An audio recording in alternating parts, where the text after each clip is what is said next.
Hello friends, नमस्कार and सत श्री अकाल। कैसे हैं आप लोग। आज का जो वीडियो है वो बहुत ही स्पेशल है। स्पेशल क्यों है? ये उन बच्चों के लिए है जिनका विवाह नहीं हो पा रहा, और अगर आपकी मैरिज हो गई है तो आपकी मैरिड लाइफ अच्छी नहीं है, ऑब्स्टिकल्स आ रहे हैं, प्रॉब्लम्स आ रहे हैं, अनबन चल रही है, तो उसके लिए भी ये जो मैं आपको विवाह होमम इसके बारे में आपको मैं जानकारी देना चाहती हूँ। ये बहुत ही ज़्यादा मतलब इसका असर बहुत ही ज़्यादा दिखने को मिलता है। तो चलिए मैं आपको जो भी चीज़ बताना चाहती हूँ आप ध्यान से सुनिएगा। इसके लिए हमें जो सामग्री इकट्ठी करनी है वो करनी है। गाय का उपला होना चाहिए, देसी कपूर होना चाहिए, देसी घी होना चाहिए, फिर साथ में आपने एक गड़वी में जल रखना है, ठीक है, सुच्चा जल वो भी होना चाहिए। साथ में आपने अगर आम की लकड़ियाँ मिल जाए वो ज़रूर होना चाहिए। फिर हवन की सामग्री होनी चाहिए, ठीक है। धूप बत्ती करिए, अगरबत्ती हो जाए या धूप हो जाए, ये होना चाहिए। फल होने चाहिए, जैसे सेब या केले होने चाहिए, और साथ में कुछ फूल होने चाहिए, जैसे गेंदे का फूल हो सकता है, गुलाब का फूल हो सकता है।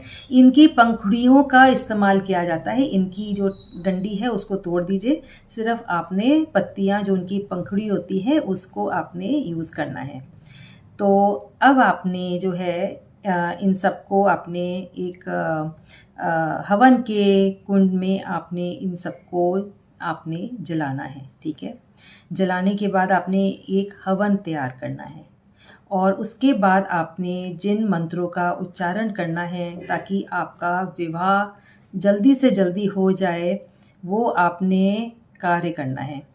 आपने जो है अग्नि में फूलों की भी अग्नि देनी है, हल्दी की भी देनी है, सिंदूर की भी देनी है, ये भी आपने अपने पास में रखना है।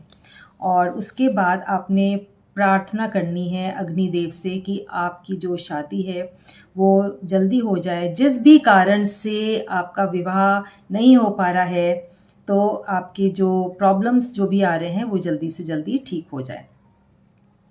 आपने गॉड को इन्वोक करना है, उनको आपने अपने जो भी आपके मन में इच्छा है उसके लिए आपने भगवान को आपने बताना है कि आप किस पर्पस से ये हवन आप कर रहे हो। जब भी हम हवन करते हैं तो आपकी जो पीठ है वो साउथ की तरफ होनी चाहिए, और आपका जो फेस है वो नॉर्थ की तरफ होना चाहिए। आप बैठ के आपने हवन करना है, ठीक है।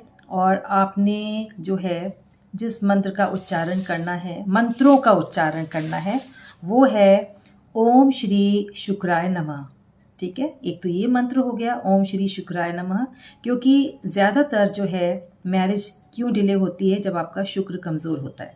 दूसरा आपने मंत्र बोलना है ओम लक्ष्मी नारायणाय नमः। आपने लक्ष्मी जी और नारायण जी को भी इन्वोक करना है कि आपके जितने भी प्रॉब्लम्स हैं मैरिज से रिलेटेड वो जल्दी से जल्दी सॉल्व हो जाए। ओम गणेशाय नमः। गणेश जी जो हैं वो वैसे ही ऑब्स्टिकल्स के भगवान जी हैं, जो भी कार्य करते हैं उसके लिए हम गणेश जी को याद करते हैं। तो ओम गणेशाय नमः का भी आपने जाप करना है। ओम श्री विष्णु देवाय नमः। विष्णु जी को, क्योंकि विष्णु जी जो हैं वो गुरु ग्रह को स्ट्रॉन्ग करता है, तो आपका वीनस और गुरु अगर कमज़ोर है तो आपकी मैरिज में डिलेज एंड प्रॉब्लम्स दिखेंगी। आपने ये इन मंत्रों का उच्चारण करते करते आपने आहुति भी देनी है, साथ में पुष्प की भी आहुति देनी है। तो आपने आहुति देने के लिए आपने